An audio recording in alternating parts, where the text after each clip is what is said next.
What are some of the most significant climate risks facing businesses today, and how do they impact operations?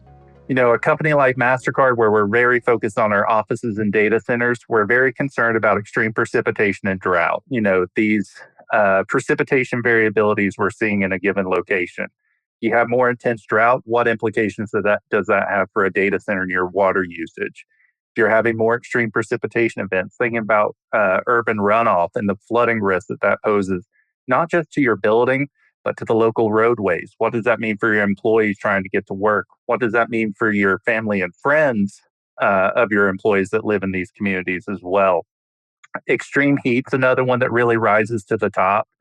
When you have more frequent days above 95 degrees, that puts a big burden on the energy grid. What implications does that have downstream? Sure, my building might be resilient to 95-degree days, 100-degree days, 105-degree days.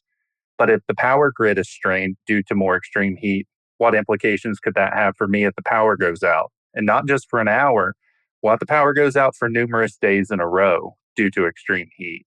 So these are the sorts of things we're trying to think about as well. It's not just those direct impacts to the facility, it's those indirect and downstream impacts, from impacts to utilities, impacts to our consumers, impacts to our supply chain. These are things we have to think about as well if we're really going to tell the story of a changing climate in a meaningful way. So once you identify those big or small risks at a particular facility, what steps do you take to address them?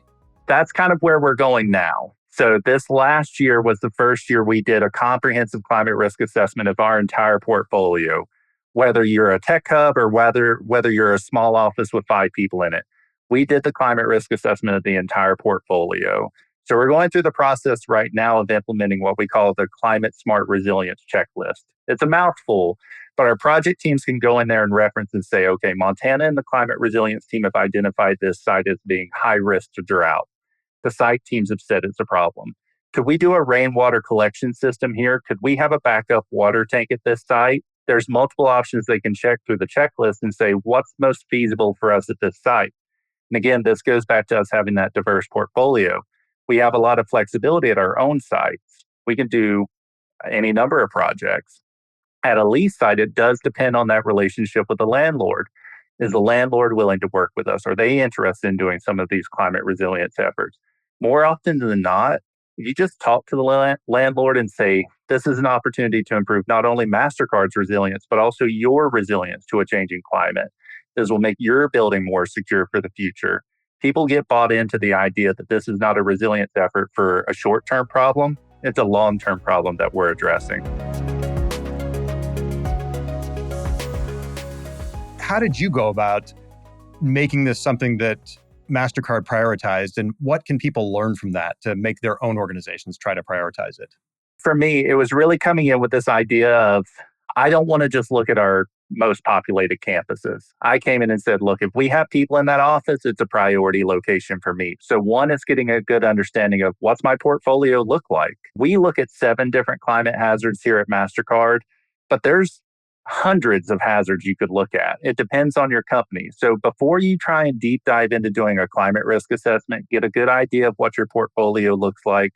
Get a good idea of what hazards are most relevant to your organization as well. That was really key for us. Don't bite off more than you can chew. You can get lost in the weeds of climate data. So when I go and talk to stakeholders at the facility level, I'm not asking them irrelevant questions. I want them to feel like I've engaged and I'm asking them questions relevant for them. We got far more engagement, far more buy-in, and there had to be less of that hand-holding phase of here is what climate is, here is what a hazard is, here is what an adaptation measure is. Now, at the same time, once you start to build out some of this, you got to do training. You got to engage. Yes, as we mentioned, extreme weather isn't new for anybody. Everybody checks their weather app. But the terms climate risk and resilience are new to folks. I think in general, the fact that my role exists at a company like Mastercard is really exciting. I think that it shows that there's a level of commitment from the corporate world that we're going to take climate change seriously. That's great. It's good for human safety, but also for company productivity. 100%.